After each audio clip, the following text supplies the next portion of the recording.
오늘 우리에게 주신 하나님의 말씀은 이사야 60장 1절에서 3절입니다. 이사야 60장 1절에서 3절입니다.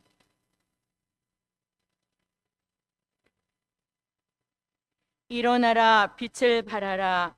이는 내 빛이 이르렀고 여호와의 영광이 내 위에 임하였음이니라. 보라, 어두움이 땅을 덮을 것이며 캄캄함이 만민을 가리우려니와 오직 여호와께서 내 위에 임하실 것이며 그 영광이 내 위에 나타나리니 열방은 내 빛으로 열왕은 비치는 내 광명으로 나아오리라. 아멘. 오늘 우리에게 주시는 하나님의 말씀의 제목은 사명자를 일으켜 주시는 새 역사. 사명자를 일으켜 주시는 새 역사입니다. 환란 시대에 뜻이 있는 종들을 쓰시기 위해서 일으켜 주시는 새 역사가 있습니다.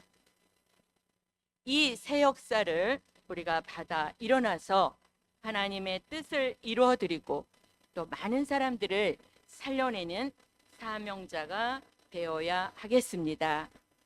첫째로 영광의 빛을 비추어 일으켜 주신다. 영광의 빛을 비추어 일으켜 주신다. 오늘 본문 이사야 60장 1절에서 3절 다 같이 읽겠습니다. 시작. 일어나라, 빛을 발하라. 이는 내 빛이 이르렀고 여호와의 영광이 내 위에 임하였음이니라. 보라, 어두움이 땅을 덮을 것이며 캄캄함이 만민을 가리우려니와 오직 여호와께서 내 위에 임하실 것이며 그 영광이 내 위에 나타나리니 열방은 내 빛으로 열왕은 비치는 내 광명으로 나아오리라. 아멘. 은혜 시대의 종들은 생명의 빛을 비추어 일으켜 쓰셨습니다. 이제 환란 시대의 종들은 영광의 빛을 비추어 일으켜 쓰십니다. 왜 우리가 영광의 빛을 받아야 하는가? 요한계시록 9장 1절에서 2절에 보면 다섯째 나팔 부니까 땅에 떨어진 별이 무저갱 열쇠를 받아서 무저갱을 여니까 거기서 큰 풀무에 연기 같은 연기가 올라온다 그랬습니다. 이 연기는 영적 흑암이고 악입니다. 그래서 그 영향으로 마태복음 25장 1절에서 13절 같이 다 졸며 자며 이제 주의 재림에는 관심도 없는 그런 영적 흑암 시대를 맞이했다고 말씀하고 계십니다. 이사야 선지자는 이런 영적 밤중 같은 시대를 만나니까 악을 선하다 하고 선을 악하다 하고 흑암을 광명이라고 하고 광명을 흑암이다. 또 선을 악하다고 하고 악을 선하다. 쓴 것을 달다 하고 단 것은 쓰다고 하는 뒤죽박죽되는 영적 분별력을 잃어버렸다고 그랬습니다. 그러면서도 스스로 지혜롭다, 명철하다고 하는데 이 사람들은 다 화를 받게 된다고 말씀하고 있습니다. 이런 때이기 때문에 우리 사명을 감당할 사명자들은 반드시 영광의 빛을 받아야만 합니다. 이 영광의 빛을 받으면 이사야 60장 2절 같이 어두운 데에서 일어나게 되고 스가랴 4장 1절에서는 자던 잠에서 깨어나게 된다고 말씀하고 있습니다. 이런 사람이 데살로니가전서 5장 1절에서 6절에 보니까 그 사람은 낮의 아들 또 빛의 아들이 되어서 때와 시기를 분별하는 종이 된다고 말씀하고 있습니다. 또한 마태복음 25장 5절에서 6절에 보면 그 사람은 깨어있는 사람이 되어서 다 졸며 자는 시대라도 보라, 신랑이로다, 맞으러 나오라 외치는 자의 사명을 감당한다고 말씀하고 계십니다. 이렇게 영적 분별력을 잃어버린 시대에 영적 분별을 잘 하려면 우리가 말씀이 밝아져야 합니다. 말씀이 밝아지려면 영광의 빛을 받아야 합니다. 이 영광의 빛을 받으려면 우리가 잘 아는 바와 같이 벨릴의 말씀을 들을 때, 벨릴의 말씀을 믿을 때, 벨릴의 말씀을 전할 때 이 영광의 빛이 비춰진다고 배웠습니다. 이 영광의 빛을 받아 밝아지면은 말씀이 밝아집니다. 영계가 밝아집니다. 또 교회를 분별하게 되고 종을 분별하게 되고 사람도 분별하게 되고 자기 자신까지도 바르게 분별할 수 있는 사명자가 되게 만드십니다. 그래서 이 영광의 빛을 받은 그 사람이 있는 곳이 밝아지고 가는 곳이 밝아지고 또 그를 만나는 사람들까지도 밝아지게 되는 줄 믿습니다. 그뿐만 아니라 여호와의 말씀에 순종하고 겸손한 사람이 되고 또 여호와의 주님과의 영적 관계도 바르게 되는 그런 은혜를 잊게 되는 줄 믿습니다. 우리 모두 영광의 빛을 비추어 일으켜 주시는 그 은혜와 축복이 저와 여러분에게 함께 하시기를 바랍니다. 두 번째는 여호와의 열심을 주셔서 일으켜 주신다. 여호와의 열심을 주셔서 일으켜 주신다. 이사야 9장 7절입니다.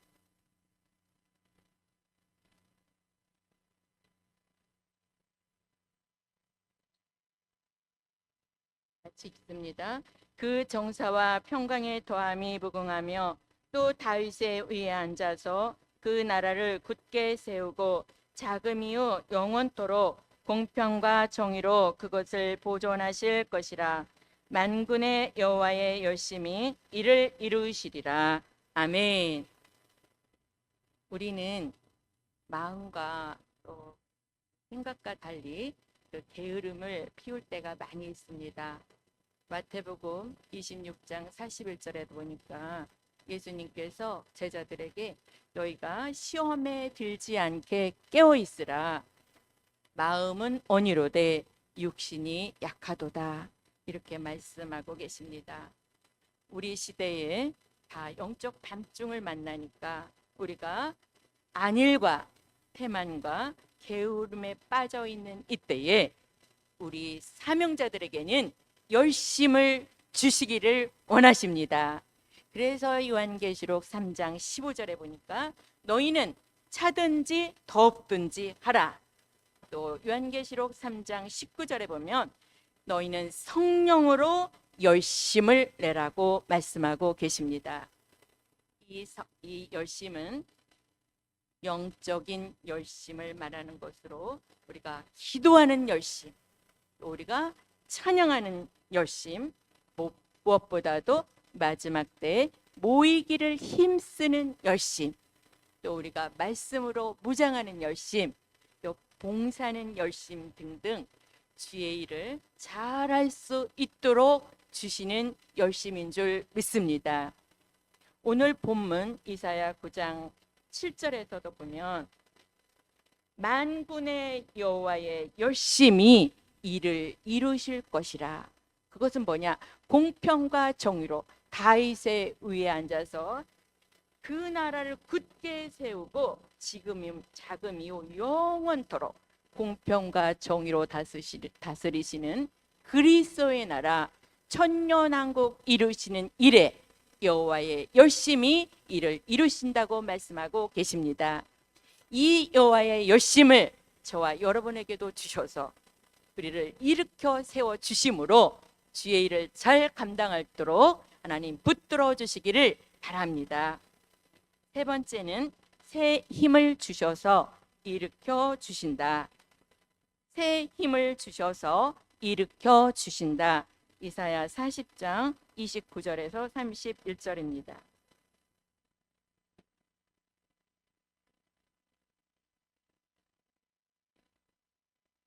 읽겠습니다.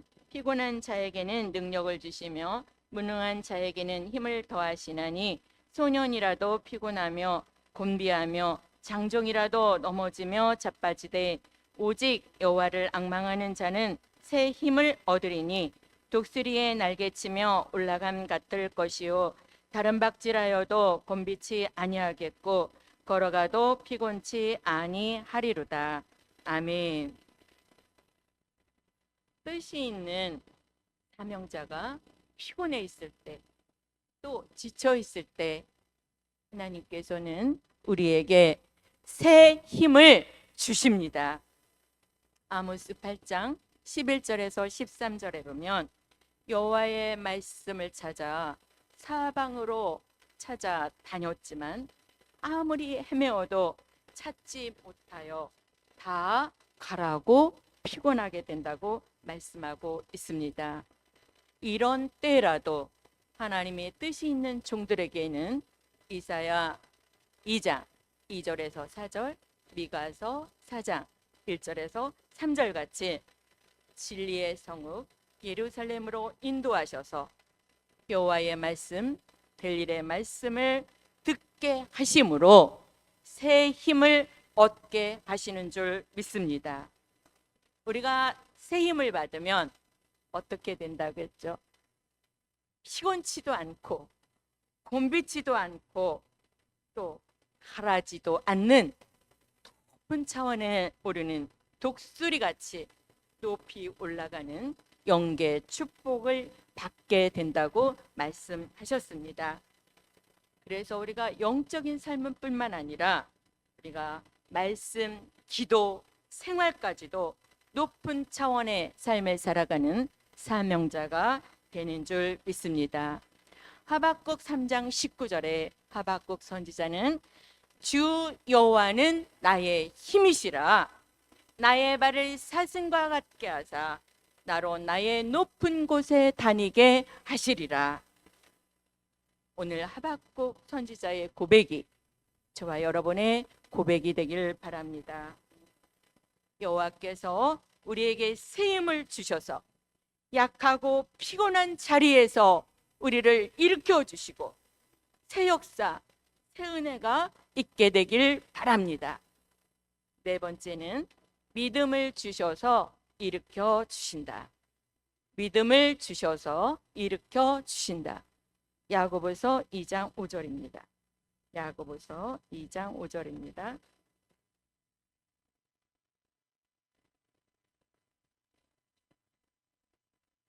내 사랑하는 형제들아 들을지어다. 하나님이 세상에 대하여는 가난한 자를 택하사 믿음에 부유하게 하시고 또 자기를 사랑하는 자들에게 약속하신 나라를 유업으로 받게 아니하셨느냐. 아멘. 믿음은 하나님의 사람에게 있어서 가장 귀하고 보배로운 것입니다. 특별히 우리가 믿음장 히브리서 11장에 보면 히브리서 11장 5절에서 6절에 보면 믿음이 없이는 하나님을 기쁘시게 할 수 없다. 그래서 하나님께 나아가는 자는 반드시 그가 계신 것과 또한 그가 자기를 찾는 자들에게 상 주시는 이시라는 것을 믿을지니라, 믿어야 할지니라고 말씀하고 계십니다. 다시 말하면 우리가 믿음이 있는 사람이 하나님을 기쁘시게 해드린다는 것입니다. 히브리서 11장 1절에서 2절에 보면 믿음의 사람들은 바라는 것들을 실상으로 이루고 보지 못하는 것들을 증거를 얻게 해주신다고 말씀하고 있습니다. 히브리서 10장 37절에서 39절에 보면 믿음 있는 사람들은 뒤로 물러가지 않는다. 그래서 하나님이 뒤로 물러가는 걸 기뻐하지 아니하시고 저가 뒤로 물러가면 어디에 빠진다? 침륜에 빠진다고 말씀하고 계십니다. 그래서 마지막 때 특별히 하나님의 사명을 감당할 사명자들에게는 하나님이 믿음을 주시는데 누가복음 18장 27절 같이 사람이 할 수 없는 것을 하나님은 하실 수 있느니라, 이런 고백이 나오도록 큰 믿음을 주십니다. 이런 믿음을 가진 사람에게는 그 안에 용기가 생기고 담력이 생기고 자신감이 생기고 또한 확신까지 생겨서 어떤 의심도 없어지고 두려움도 없어지고 연약함은 사라지고 강하고 담대해질 줄 믿습니다.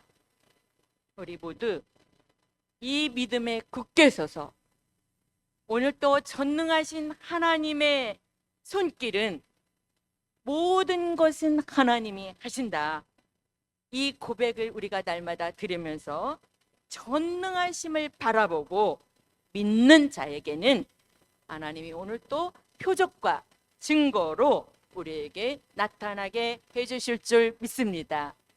표적과 증거가 계속 드러나는 그 주인공들이 저와 여러분, 특별히 오늘 밤 이 자리에 참석하신 여러분들에게 있게 되길 바랍니다. 다섯 번째는 보장을 주셔서 일으켜 주신다. 보장을 주셔서 일으켜 주신다. 이사야 33장 16절입니다.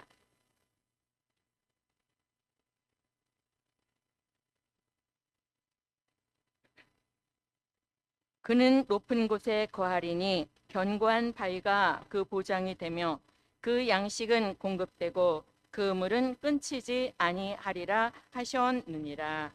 아멘. 오늘 견고한 바위가 그 보장이 된다고 말씀하고 계십니다. 견고한 바위는 고린도전서 10장 1절에서 4절에 보니까 반석은 곧 그리스도시라, 그리스도 예수라고 말씀하고 계십니다. 견고한 바위, 반석 되시는 예수 그리스도의 보장만 있다면 우리는 아무것도 염려하지 않아도 될 줄 믿습니다. 예수 그리스도의 보장은 절대적인 보장입니다. 예수 그리스도의 보장은 확실한 보장입니다. 말씀도 은혜도 믿음도 우리의 건강도 우리의 생명도 우리의 물질까지도 영적인 것이나 육적인 것이나 모든 것을 보장해 주실 줄 믿습니다. 사사 기드온은 사사기 6장 22절에서 24절에 보면 여호와 살롬의 보장을 받았습니다. 미디안과의 싸움을 앞두고 두려움에 떨고 있는 기드온에게 안심하라, 두려워 말라, 죽지 아니하리라, 여호와 살롬의 보장을 받고 나간 기드온은 미디안과의 싸움에서 승리할 수 있었습니다. 다윗은 여호와가 목자가 되어 주실 때에 보장을 받았습니다. 그래서 그가 사망의 음침한 골짜기 같은 수많은 전쟁터에서도 해받을 것을 두려워하지 않았습니다. 사랑하는 성도 여러분, 우리는 마지막 때 사명자로 부르셨습니다. 사명자로 부르신 우리에게 모든 것을 보장해 주실 줄 믿습니다. 무엇보다도 영원한 복음의 심장이 다시 뛰도록, 환난이 오는 위기는 영원한 복음의 새로운 기회다. 이 영원한 복음의 심장이 다시 뛰도록 새로운 기회를 주시고 그 약속이 시행되는 우리 한 사람 한 사람이 되기를 예수님의 이름으로 축원드립니다. 할렐루야. 오늘 말씀의 결론은 여호와가 일으켜 세운 종 승리하리라. 아멘. 여호와가 일으켜 세운 종 승리하리라. 아멘. 기도하시겠습니다. 전능하신 여호와 하나님, 감사합니다. 우리가 부족하고 연약하고 때로는 아버지 낭망하고 실망할 때 있지만 그래도 여호와께서 우리를 새롭게 일으켜 주시는 역사가 있다고 말씀하여 주시니 감사함을 드립니다. 하나님, 우리에게 영광의 빛을 비추어 주시옵소서. 여호와의 열심을 우리에게 주셔서 우리를 일으켜 주시옵소서. 하나님, 우리에게 새 힘을 주세요. 그래서 피곤치 않게 하시고 곤비치 않게 하시고 넘어지고 자빠지지 않고 가라지 아니하도록 우리를 일으켜 세워 주시옵소서. 더 큰 믿음을 주시옵소서. 견고한 바위 예수님의 보장 속에서 여호와가 일으켜 세운 종 반드시 승리하게 될 줄 믿습니다. 우리는 이기고 또 이기는 복음 안에 있습니다. 하나님, 백마의 승리, 최후의 승리를 내다보며 끝까지 남은 자가 되어서 승리하는 우리 모두가 될 수 있도록 크시는 종 베풀어 주시옵소서. 오늘 말씀 감사해서 예물 드립니다. 이 예물에 세워진 소원대로 이루어 주시옵소서. 우리와 함께 하신 주님을 찬양하고 경배하며 예수님의 이름으로 기도드립니다. 아멘.